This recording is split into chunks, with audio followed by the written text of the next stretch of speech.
प्यारे साधकों,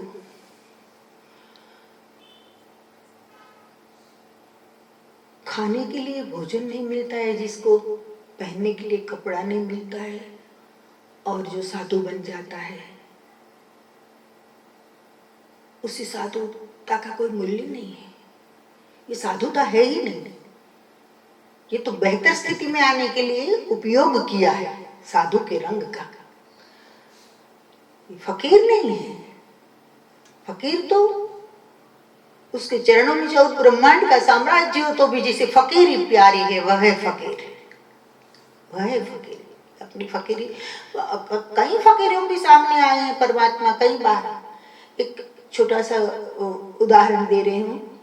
एक बार गुरु गोरखनाथ कंठा पहनते थे मर्यादा ढाकने के लिए, बस बाकी कुछ नहीं। गोरखनाथ जी को 3 दिन से भोजन नहीं मिला था।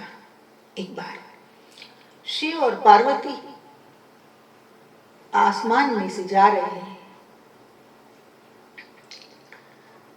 पार्वती जी की नजर गई। कहे, आप कैसे शिव हो? आप कैसे भंडारी हो? बोले, भंडारी कहते ना। आप कहते हो कि आपकी जरा सी भभूत में भी कुबेर का खजाना है। औढ़र दानी हो आप तो। भक्तों का दुख देखकर तुरंत पिघल जाने वाले हो। और ये गोरखनाथ बैठा है एक पेड़ के नीचे, 3 दिन से खाया नहीं है। आपको उसके कपड़े फट गए, मर्यादा नहीं रहती शरीर की, आप उसके लिए कुछ कर नहीं सकते। शिव बोलते हैं, प्रिय क्यों नहीं कर सकता? सब कुछ कर सकता हूं, लेकिन कुछ मांगेगा नहीं वो। मैं जाऊंगा तो भी कुछ मांगेगा नहीं। ऐसा गुरूर है उसको। पार्वती बोली, गुरूर की बात नहीं, बात है फकीर की, बात है मस्ती की। दुनिया अलग होती है। पार्वती बोले, चलो जाकर परीक्षा लेते हैं। शिव पार्वती दोनों आते हैं। सदाशिव कहते हैं, गोरखनाथ मैं प्रसन्न हूं। कैलाश का अधिपति देवाधिदेव महादेव प्रसन्न हूं आपके ऊपर। आपकी साधना देखकर, आपकी तपश्चर्या देखकर, आपका त्याग देखकर मैं प्रसन्न हूं। कुछ मांगो। तो गोरखनाथ ने क्या कहा?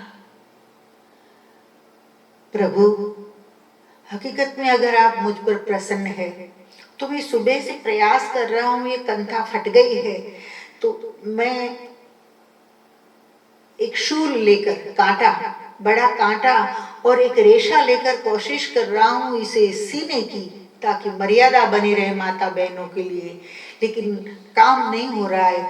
अगर आप प्रसन्न है ना तो इस जो शूल है उसे सुई बना दो, और रेशा है उसको डोरा बना दो, बस इससे ज्यादा कुछ नहीं चाहिए। शिव जी ने देखा, पार्वती जी की ओर देख लिया।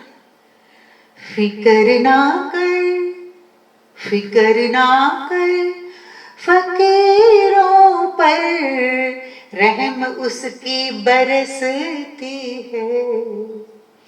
फिकर ना कर, फकीरों पर रहम उसकी बरसती है। अगर अगर पालेगा तू एक बूंद, अगर पालेगा तो एक बूंद, माला माल ही होगा। फकीरों पर संपूर्ण जागृति के साथ जिसने संसार को त्यागा है, ऐसे फकीरों पर उसकी रहम हमेशा बरसती है, हमेशा। और ज्यादा जरूरत नहीं है, उसकी रहम की एक बूंद भी तू पालेगा तो माला माल हो जाएगा। तो तुझे एहसास होगा कि सिकंदर भी छोटा है, यहाँ दशानन भी छोटा है, कुबेर भी छोटा है, जितने भी संपत्तिवान है ये सब तो छोटे लगते हैं। तेरे ऊपर कृपा से जो अवस्था आ जाती है, उसकी कृपा बरसने के बाद जो अवस्था का अनुभव तू करता है, अवस्था का अनुभव जरूरी है। अनुभव नहीं है उसे तो यही लगता है कि तो साला गलत किया, घर छोड़ दिया, सब कोई बुलाने आ जाए तो वापस चले जाए, ऐसा होता है। लेकिन हकीकत में फकीरी के रंग में जो रंग गया, फिर हरा पहनाओ, नीला पहनाओ, भगवा पहनाओ, इट इज इमटेरियल। कुछ भी, किसी भी रंग के कपड़े पहने, लेकिन फकीरों पर फिक्र ना कर, फकीरों पर रहम उसकी बरसती है। फिक्र की कोई जरूरत नहीं है। फिक्र की फाकी करे उसका नाम फकीर। फिक्र होती ही नहीं जी, नहीं। श्रद्धा की बातें, आस्था की बातें, भरोसे की बातें, जमाने की फिक्र ना कर, ऐसी फकीरी की। और तुझे जाना है तो काफी लोगों को पहले मन में चिंता होती है, दुनिया क्या कहेगी। आप कुछ करोगे तो भी दुनिया कहेगी ऐसा कर रहे हैं, वैसा कर रहे हैं। आप नहीं करोगे तो कहेगा कि कुछ नहीं कर रहे हैं, साला आलसी है। जल्दी चलोगे तो कहेगा भाग रहा है, धीरे चलोगे तो बोले तो ये तो कब काम पूरा करेगा, आलसी किस्म का लगता है। जमाना तो जमाना है, जमाने की फिक्र ना कर, जमाने की फिक्र ना कर, जमाना तो जमाना है। वो तब होता है खुश जब तुम उसको ही रिझाता है। तेरा ध्येय केवल केवल केवल सत्य हो, जब सत्य है ना, सत्य पर जीने का मार्ग, संपूर्ण त्याग का मार्ग, साधना का मार्ग, ये उसको रिझाने का मार्ग है। तो जमाने की फिक्र ना कर, जमाना तो जमाना है। वो तब होता है खुश जब तुम उसी को ही रिझाता है। जब उसको ही तू रिझाता है तब वो खुश होता है।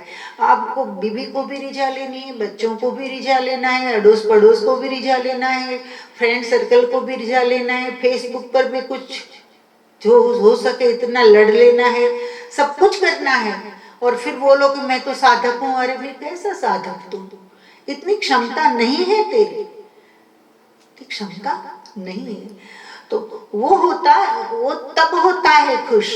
वो कब खुश होता है कि जब उसी को ही रिझाता है, जब उसमें तल्लीन, उसके ध्यान में लीन, तेरी साधना में अडिग जब तू रहेगा तब परमात्मा प्रसन्न होंगे तेरे ऊपर। बाकी ऐसी कोई सस्ती चीज नहीं, घर छोड़कर निकल गया तो दूसरे दिन भगवान तुझे मिल जाएंगे।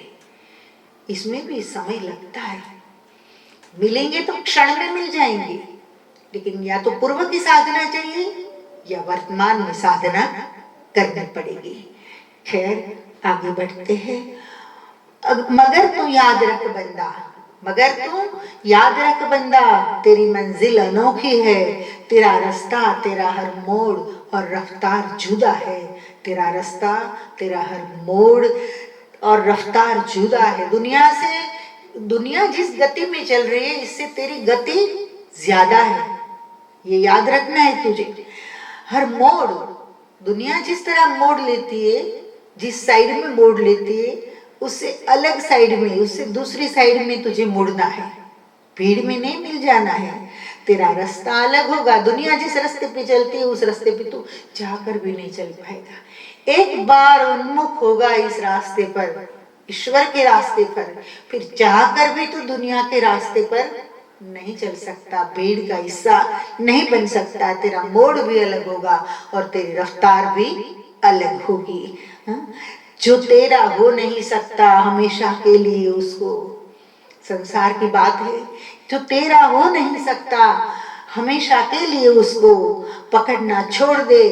तू ढूंढ ले सच्चे सहारे को, पकड़ना छोड़ दे, तू ढूंढ ले सच्चे सहारे को। तेरा जो हो ही नहीं सकता है, कितना भी तू पकड़ने की कोशिश कर, फिर भी एक बार तो हाथ में, आपकी मौत आएगी लेकिन किसी भी बहाने छूट तो जाएगा हाथ में से।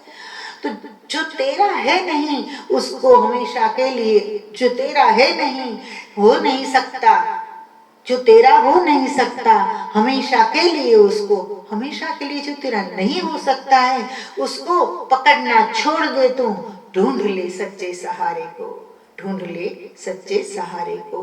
बार बार यहाँ जगाने की कोशिश है मेरी साधकों को कि जो सच्चा सहारा है, कि जो हम सांस लेते वो उनकी दुआ से, हम आंखें झपकते हैं उसकी दुआ से हम खड़े होते, उसकी दुआ से बैठते, उसकी दुआ से हम रोटी खाते और रक्त बन जाता है, उसकी दुआ से जो कुछ चलना फिरना उठना बैठना सोना जगना जो कोई प्रवृत्ति है वह उसकी कृपा से हो रही है। तो जो एक दिन छूट जाने वाला है उसको पकड़ने से बेहतर है सच्चा सहारा ढूंढ ले, सच्चे सहारे को सच्चा सहारा ढूंढ ले।